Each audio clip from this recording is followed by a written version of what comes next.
একজন রাজনীতিবিদকে যদি নিজের দলই বহিষ্কার করে দেয় তাহলে কি তার রাজনৈতিক ক্যারিয়ার শেষ? রুমিন ফারহানার ক্ষেত্রে উত্তরটা হলো না। কারণ যে নারী একসময় বিএনপি সংরক্ষিত আসনের এমপি ছিলেন, পরে সেই সংসদ থেকে পদত্যাগ করেছিলেন, এরপর নিজের দল থেকে বহিষ্কৃত হলেন, সেই রুমিন ফারহানায় 2026 সালের নির্বাচনে দলের প্রতীক ছাড়াই লড়লেন আর সরাসরি জনগণের ভোটে সংসদে ফিরে এলেন।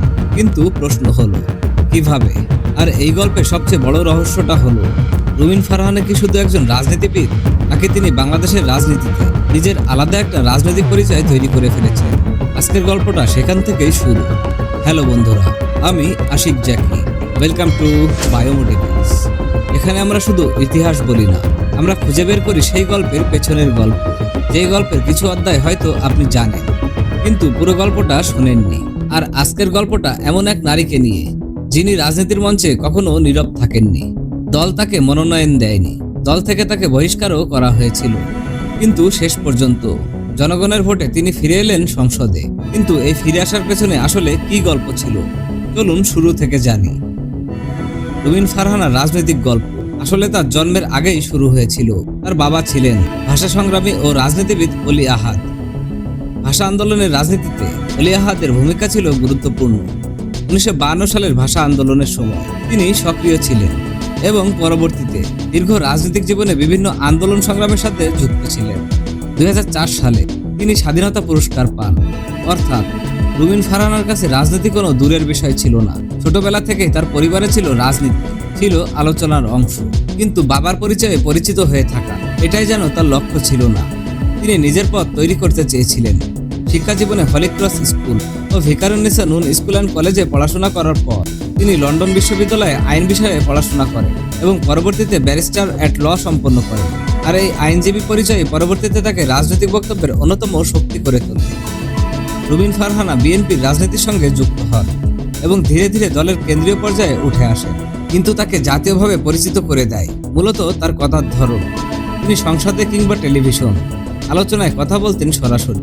অনেক সময় তার বক্তব্যের ভাষা ছিল তীক্ষ্ণ। কেউ তার বক্তব্যকে সাহসী বলেছে, কেউ আবার বলেছে তিনি অতিরিক্ত আক্রমণাত্মক। কিন্তু একটা বিষয় অস্বীকার করা কঠিন, রুমিন ফারহানা কথা বললে মানুষ শুনত।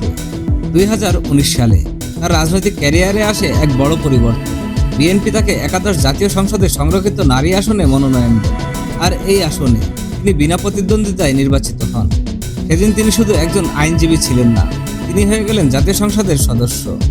কিন্তু সংসদে ঢোকার পর রুমিন ফারহানা চুপ করে থাকেননি, বরং সংসদে তার বক্তব্য নিয়ে শুরু হয় ব্যাপক আলোচনা। 2019 সালের জুনে একটি বক্তব্যে তিনি সংসদকে জনগণের ভোটে নির্বাচিত নয় এমন মন্তব্য করেন। তার বক্তব্যের পর সংসদে তীব্র প্রতিক্রিয়া সৃষ্টি হয়। এখানে রুমিন ফারহানার রাজনৈতিক চরিত্রটা আরও পরিষ্কার হয়ে যায়। তিনি ছিলেন বিরোধী দলের এমপি, আর তার রাজনীতি ছিল প্রশ্ন করা, আক্রমণ করা এবং ক্ষমতাসীনদের জবাবদিহির মুখে দাঁড় করানো।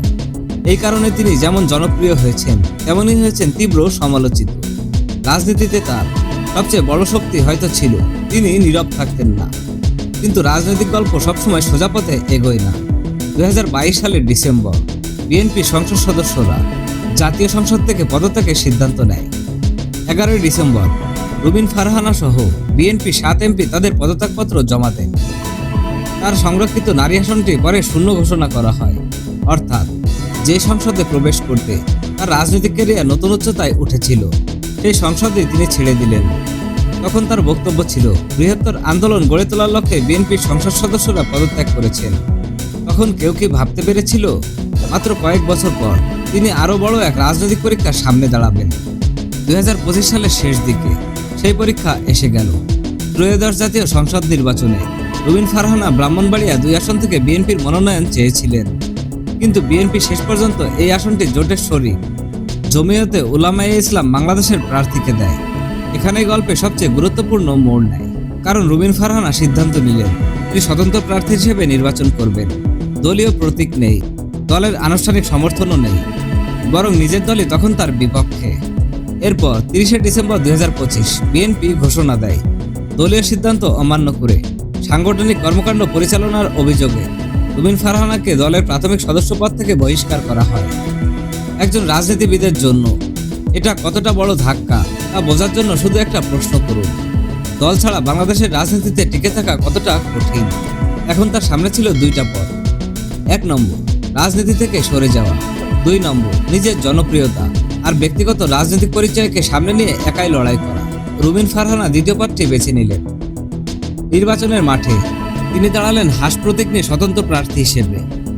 আর এখানেই শুরু হয় আসল পরীক্ষা, কারণ এতদিন তাকে আমরা দেখেছি দলের মঞ্চে, দলের পরিচয়ে, সংসদে সংরক্ষিত আসনে এমপি হিসেবে।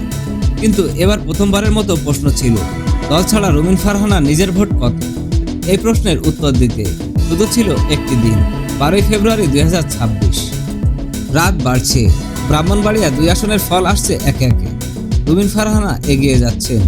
একসময় ব্যবধান আরও বাড়তে শুরু করলো।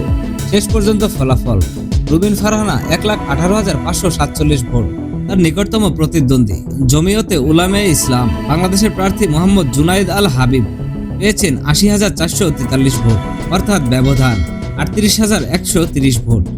151টি ভোট কেন্দ্রের ফলাফলে এই ব্যবধান নিশ্চিত হয়। এক মুহূর্তে গল্পটা বদলে গেল।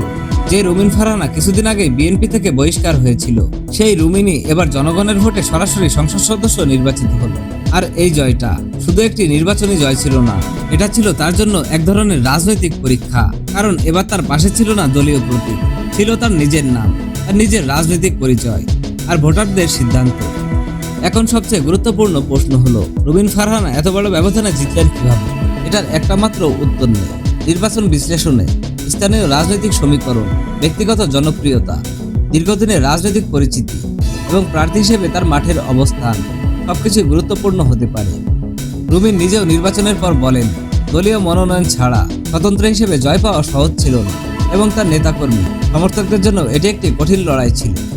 তিনি আরও বলেন, ভবিষ্যতের রাজনীতিতে তার শক্তি হবে তার কাজ। অর্থাৎ এখন তার সামনে সবচেয়ে বড় পরীক্ষা শুরু হয়েছে।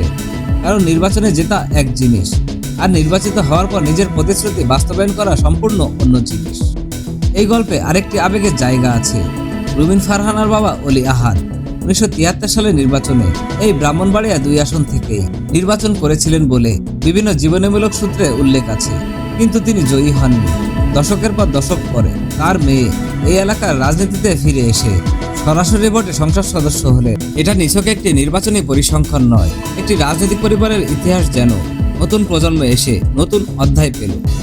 কিন্তু গল্প এখানেই শেষ নয়। 2026 সালে আগস্টে এসেও রুমিন ফারহানা আবার আলোচনায়। 5 আগস্ট ব্রাহ্মণবাড়িয়ায় এক অনুষ্ঠানে শেখ হাসিনার ভবিষ্যৎ রাজনৈতিক প্রত্যাবর্তন নিয়ে প্রশ্নের জবাবে তিনি বলেন, তার কমন সেন্স বলছে শেখ হাসিনা বাংলাদেশে ফিরে আসবে। অর্থাৎ সংসদে ফিরে আসার পরও তার রাজনৈতিক বক্তব্যের ধরন বদলায়নি। তিনি এখনো প্রশ্ন তুলছেন, মত দিচ্ছেন আর বিতর্কের কেন্দ্রে থাকছেন। কিন্তু রুমিন ফারহানার গল্পে সবচেয়ে বড় প্রশ্নটা হয়তো এটা নয়, তিনি বিএনপিতে ফিরবেন কিনা। প্রশ্নটা আরো বড়, দলীয় পরিচয় ছাড়া যে রাজনীতিবিদ একটি আসনে 1,18,000-এর বেশি ভোট পেতে পারেন, তিনি কি ভবিষ্যতে নিজের জন্য আরো বড় কোনো রাজনৈতিক প্ল্যাটফর্ম তৈরি করতে পারবেন, নাকি শেষ পর্যন্ত তাকে আবারও বড় কোনো রাজনৈতিক দলের ছায়ায় ফিরতে হবে? এর উত্তর এখনো অজানা। কারণ রাজনীতিতে আজকে জয় মানে আগামীকালে নিশ্চয়তা নয়। কিন্তু একটা বিষয় এখন পরিষ্কার, রুমিন ফারহানাকে রাজনীতি থেকে সরিয়ে দেওয়া এত সহজ নয়। দল তাকে মনোনয়ন দেয়নি, দল তাকে বহিষ্কার করেছে, কিন্তু ভোটাররা তাকে আবারও সংসদে পাঠিয়েছে। আর তাই রুমিন ফারহানার গল্পটা শুধু একজন নারীর রাজনৈতিক জীবনী নয়, এটা বাংলাদেশের রাজনীতিতে একটি গুরুত্বপূর্ণ প্রশ্ন ছুড়ে দেয়। একজন নেতার শক্তি আসলে কোথায়, দলের প্রতীকে নাকি ভোটারের আস্থায়? এই প্রশ্নের উত্তর হয়তো রুমিন ফারহানা পরবর্তী রাজনৈতিক অধ্যায়েই দেবে। আপনার কি মনে হয়, রুমিন ফারহানার এই জয় কি ব্যক্তিগত জনপ্রিয়তার প্রমাণ, নাকি এর পেছনে ছিল ব্রাহ্মণবাড়িয়া 2 আসনের বিশেষ রাজনৈতিক সমীকরণ? আপনার মতামত কমেন্টে লিখুন। আর এমন তথ্যভিত্তিক রাজনৈতিক গল্প পেতে বায়োমোটিভেক্স সাবস্ক্রাইব করে পাশেই থাকুন। আজকের মতো এ পর্যন্তই। সকলে ভালো থাকবেন। আল্লাহ হাফেজ।